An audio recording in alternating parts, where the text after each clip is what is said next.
Welcome back to my channel learning continuous.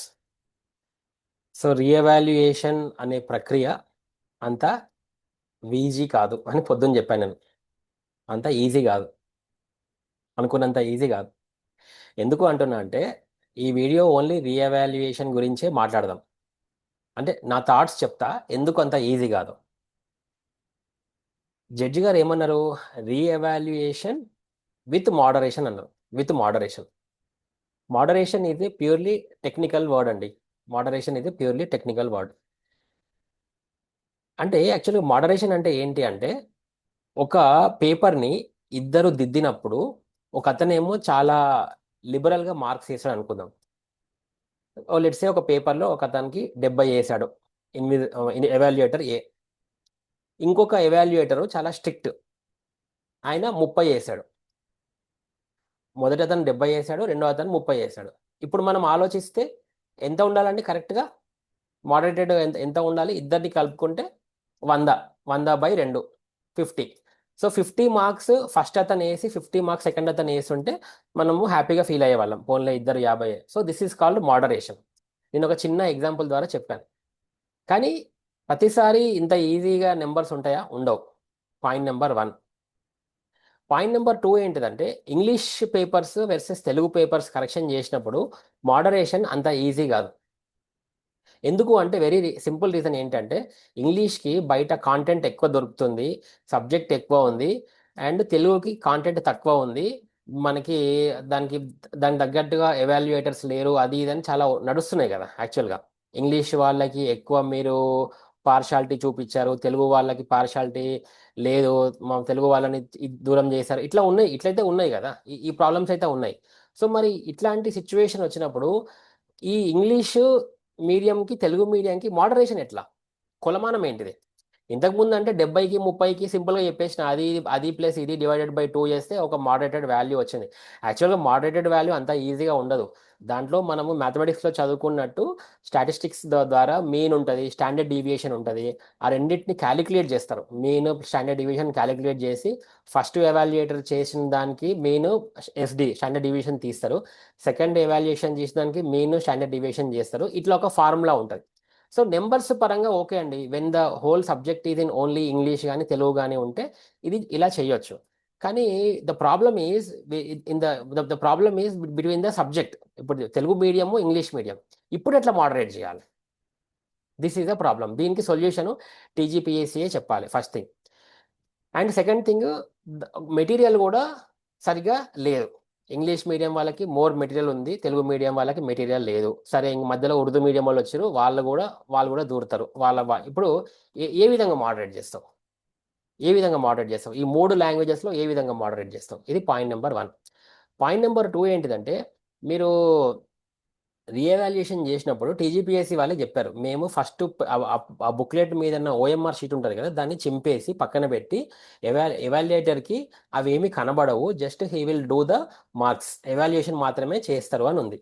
ఇప్పుడు ఏం చేయాలి? ఈ 21,000 మంది, నాట్ ఓన్లీ 563, దిస్ 21,000 పీపుల్ యొక్క మార్క్స్ని మళ్ళీ రీఎవాల్యుయేట్ చేయాలి. అంటే ఫస్ట్ ప్రాసెస్ ఏం చేయాలి? వీళ్ళు టీజీపీఎస్సీలోకి వెళ్ళి వాళ్ళ లోపలికి వెళ్ళి ఆ ఓఎంఆర్ షీట్లు తీసుకొచ్చి పక్కన పెట్టుకొని మళ్ళీ ఈ 21,000 బుక్లెట్స్ పెట్టి దానికి దీనికి మ్యాప్ చేసి ఓకే ఈ బుక్లెట్ కోడ్ ఈ బార్ కోడ్ ఒకటేనా అని పెట్టి ఇదంతా తతంగం చేసి పెట్టాలి. అయిపోయిందా? ఈ ప్రాసెస్ నెంబర్ 1. దీనికే టైం టేకింగ్ అవుతుంది.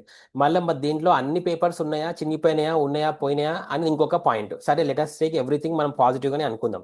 అన్నీ ఉన్నాయి అనుకుందాం. పేపర్లు ఓఎంఆర్ షీట్స్ ఒక్కటి కూడా పోలేదు, అన్నీ దొరికినాయి. ఇక్కడ కూడా బుక్లెట్స్ అన్ని దొరికినాయి, బాగానే ఉంది, పెట్టిన అనుకుందాం. పెట్టిన తర్వాత ఇప్పుడు ఏమవుతుంది? ఇప్పుడు ప్రతి ఎవాల్యుయేటరు ప్రతి బుక్లెట్ మీద ప్రతి పేజీ కింద మార్క్స్ వేసే ఉంటాడు కదా. పేజీ కిందనో మీదనో సైడ్కో ఎక్కడనో 4, 5 వేసే ఉంటాడు కదా. ఇప్పుడు అదే బుక్లెట్ని మళ్ళీ ఇంకొక ఎవాల్యుయేటర్కి ఇస్తే వాడికి ఆల్రెడీ ఓకే ఈ పలానా పేపర్కి ఈ పలానా క్వశ్చన్కి పాత ఎవాల్యుయేటర్ 4 వేసిండు, 5 వేసిండు, ఏదో సమ్ నెంబర్ ఉంటుంది కదా, సమ్ నెంబర్. అది తెలిసినప్పుడు ఏమవుతుందంటే ఈయన వెయ్యాలనుకుంటున్న మార్క్స్ మీద ఆ ప్రభావం చూపిస్తుంది. అవునా కదా? అది అప్పుడు ఈయన లెటర్సే వాడు పాతోడు 4 మార్కులు వేసిండు అనుకుందాం, ఈయనకి ఆ ఆన్సర్ చాలా బాగా నచ్చింది. ఈయన 9 వేద్దాం అనుకున్నాడు లెటర్సే, కానీ వేయలేడు. అరే వాడు 4 వేసిండు కదా, నేను 9 వేస్తే ఏమవుతుందో అని చెప్పి వీడు ఓ నా 5 6 వేస్తాడు. కథం పోయినట్టే కదా. అంటే పాత ఎవాల్యుయేటర్స్ యొక్క ఇన్ఫ్లుయెన్స్ కొత్త ఎవాల్యుయేటర్స్ మీద పడ్డట్టే కదా. ఇప్పుడు చెప్తున్నా, ఇప్పుడు ఇది what kind of transparency is this? మనం ఎట్లా చేస్తున్నామంటే ట్రాన్స్పరెన్సీ కోసము మనము we are behaving in a non transparent way. చిన్న ఎగ్జాంపుల్ చెప్పనా? ఒక తల్లి ఒక పిల్లాడు అల్లరి చేస్తుంటాడు, వాడు చిన్న వాళ్ళ పక్కన వాళ్ళ డాడీ పడుకొని ఉంటాడు. వీడు చిన్న ఏదో చిన్న చిన్న సౌండ్స్ చేస్తూ ఉంటాడు. ఈమె వచ్చి వాడిని గట్టిగా బెదిరించి, అరే మీ డాడీ లేస్తాడా అంటే, వాళ్ళ డాడీ పడుకున్నది, వాడు లేచింది ఈమె ఈమె అరుపులకి, వాడికి కాదు. ఇది అట్లనే ఉంది పరిస్థితి. నువ్వు when you are trying to be transparent అని చెప్తూనే you are trying to become non transparent. అవునా కాదా? That is what is going to happen. ఇప్పుడు if you are trying to do the reevaluation, that is going to happen. వాళ్ళ influence దీని మీద ఉంటుంది, డెఫినెట్గా దీని మీద ఉంటుంది. ఎందుకంటే ఇప్పుడు మీరు మీరు అనొచ్చు, అంటే ఎప్పుడు అవ్వచ్చు రీఎవాల్యుయేషన్ అంటే, ఆ బుక్లెట్ మీద కూడా ఒక్క ఎవాల్యుయేటర్ పెన్ను మరక లేకపోతే ఇది ఎప్పుడు సాధ్యమవుతుంది? ఆ ఎవాల్యుయేటర్స్ అందరూ కూడా పెన్సిల్తోనే దిద్ది ఉంటే. కానీ పెన్సిల్తోని దిద్దరు. ఎందుకు దిద్దరు? పెన్సిల్తో దిద్దే అవకాశమే లేదు. ఎందుకంటే పెన్సిల్తోని దిద్దితే అక్కడ కూడా కరప్షన్కి ప్రాబ్లం ఉండేది. ఎవరైనా వచ్చి రబ్బర్తో రబ్ చేసి వాడికి కావాల్సిన మార్కులు వేసుకొని ఉండాలి. సో ఆబ్వియస్గా అది పెన్తోనే దిద్దుంటారు. అవునా కదా? మరి పెన్తో దిద్దినప్పుడు ఇప్పుడు కొత్త ఎవాల్యుయేటర్కి బుక్లెట్ ఇస్తే, అంటే ఇప్పుడు నువ్వు పెన్ మీద అన్ని కొట్టేస్తావా? కొట్టేసి మార్కులు వేస్తావా? అది సాధ్యమేనా అండి? 21,000 పేపర్లకి కొట్టేసి నువ్వు మార్కులు వేసి మళ్ళీ రీఎవాల్యుయేట్ చేసేంత ఈజీయా ప్రక్రియ? Absolutely not. సవాలే లేదు.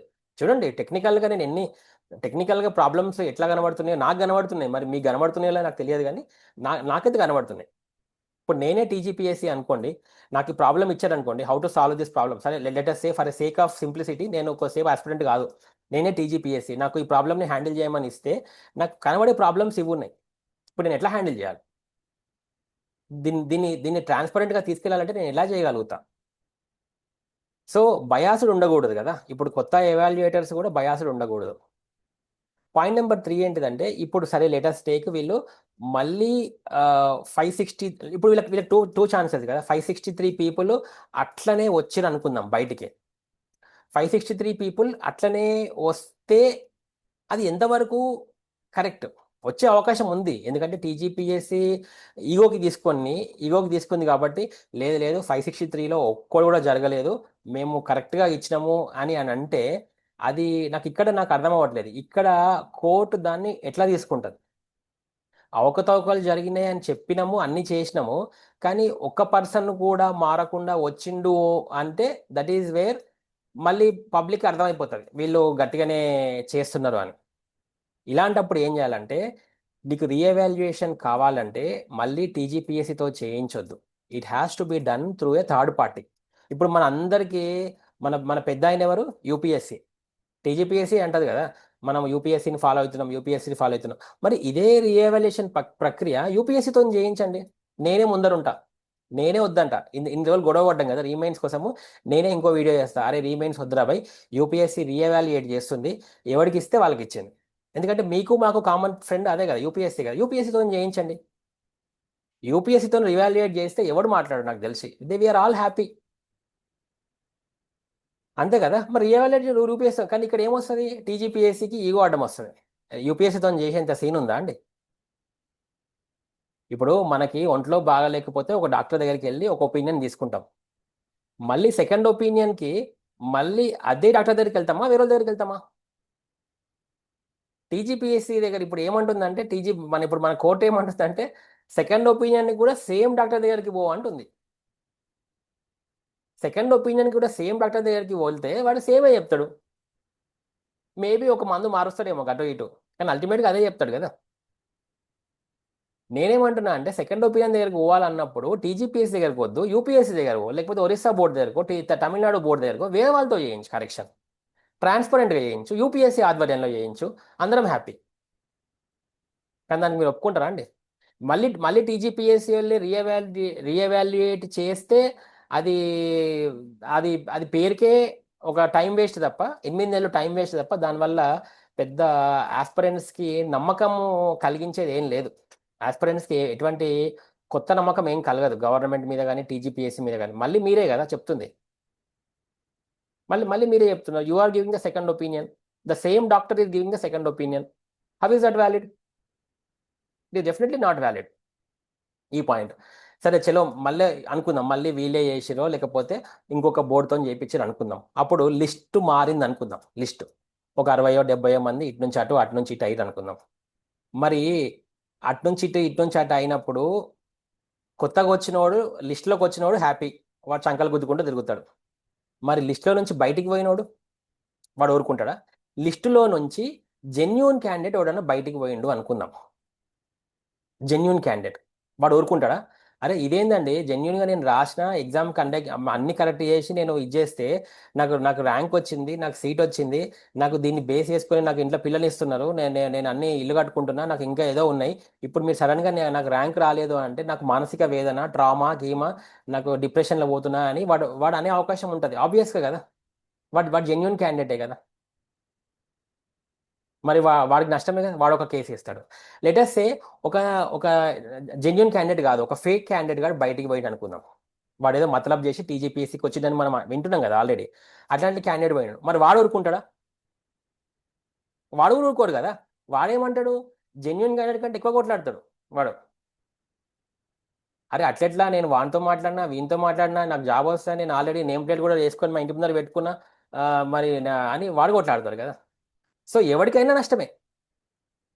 జెన్యున్ క్యాండిడేట్ అయినా నష్టమే, ఫేక్ క్యాండిడేట్ అయినా నష్టమే. ఇద్దరు ఏదో విధంగా కోర్టుకు పోవాల్సిందే, ఆప్షనే లేదు, మళ్ళీ కొట్లాడతారు.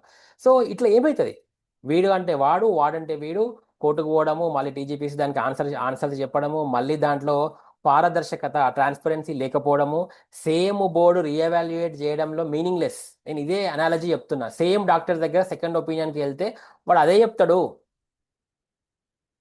సేమ్ డాక్టర్ దగ్గర సెకండ్ ఒపీనియన్కి వెళ్ళేటి ఎట్లుంటుందో ఇది కూడా అట్లనే ఉంది. రీఎవాల్యుయేషన్ పోతే అట్లనే ఉంది. పబ్లిక్కి కామన్ సెన్స్ ఉందండి. Public are understanding, public are knowing what is happening.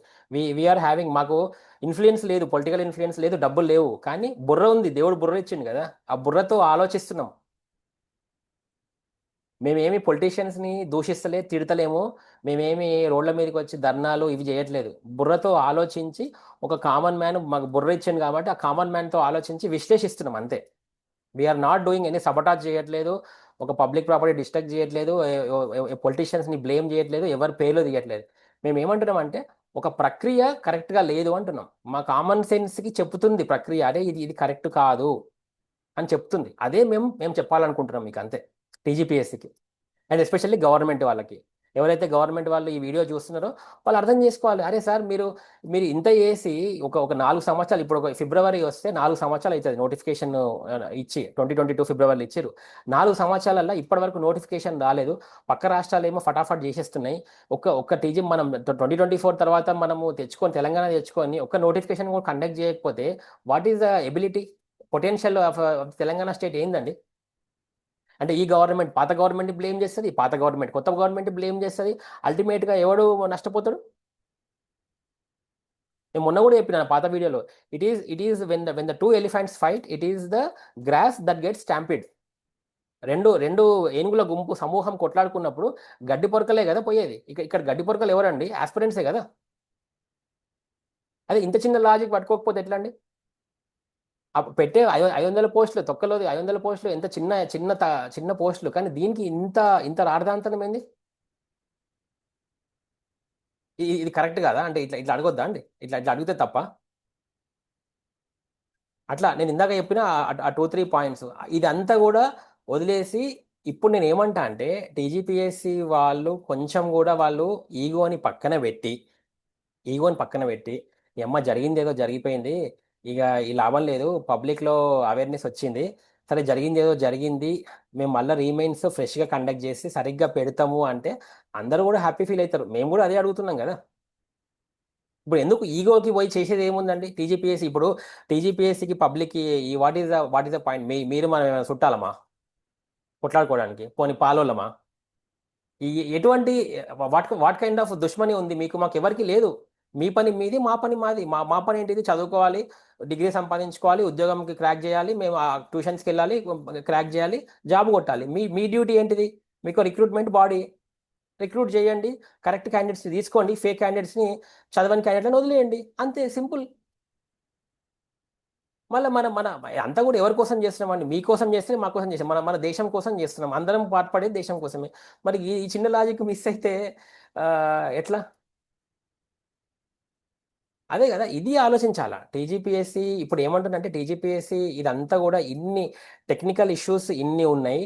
Technical issues రీఎవాల్యుయేషన్కి అంత అంత పాసిబిలిటీ లేదు. అండ్ ఫంక్షనల్ ఇష్యూస్ చెప్పిన కదా, కోర్టు కేసులు, మళ్ళీ ఇది ఇంకొక సంవత్సరం 2 సంవత్సరాల వరకు అయితే పబ్లిక్ పిచ్చి తిట్లు పెడతారండి.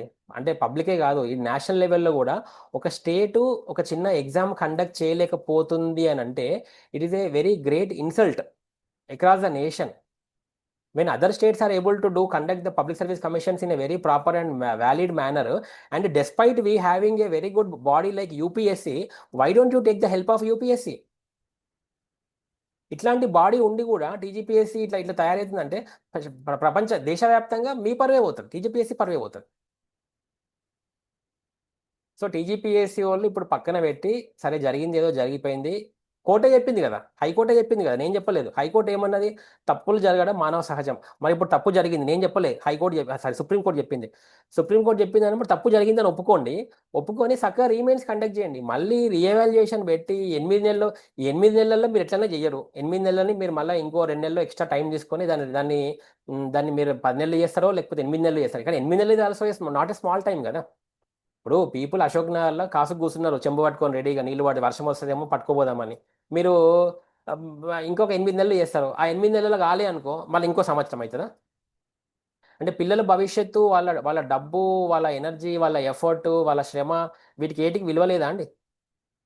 వీటి దేనికి విలువ లేదా? ఇది ఆలోచించాలి సార్ టీజీపీఎస్సీ వాళ్ళు, ఇది ఆలోచించాలి. మీరు కూడా మీకు ఉత్తగా రాలే కదా ఆ జాబులు. ఇప్పుడు మీ టీజీపీఎస్సీలో మంచి పొజిషన్స్లో కూర్చున్నారంటే మీకేం ఫ్రీగా రాలేగా, మీకు ఎవరు పిలిచి జాబ్ ఇవ్వలే కదా, మీరు కష్టపడితేనే వచ్చారు కదా.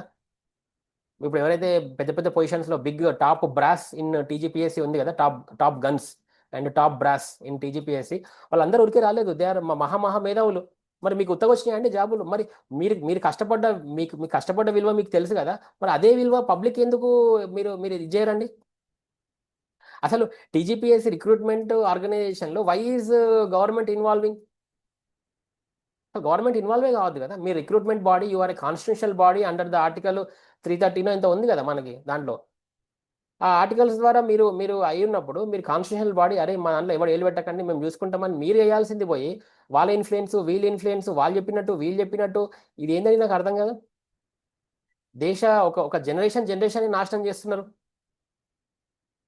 This is not the right way. ఇది కరెక్ట్ కాదు. టీజీపీఎస్సీ వాళ్ళు దీన్ని దృష్టిలో పెట్టుకోవాలి. ఇప్పటికైనా వదిలేసి దీన్ని రీమైన్స్ పెట్టేస్తే జల్దీ పెట్టండి సార్. రీమైన్స్ పెడితే కూడా జల్దీ పెట్టండి.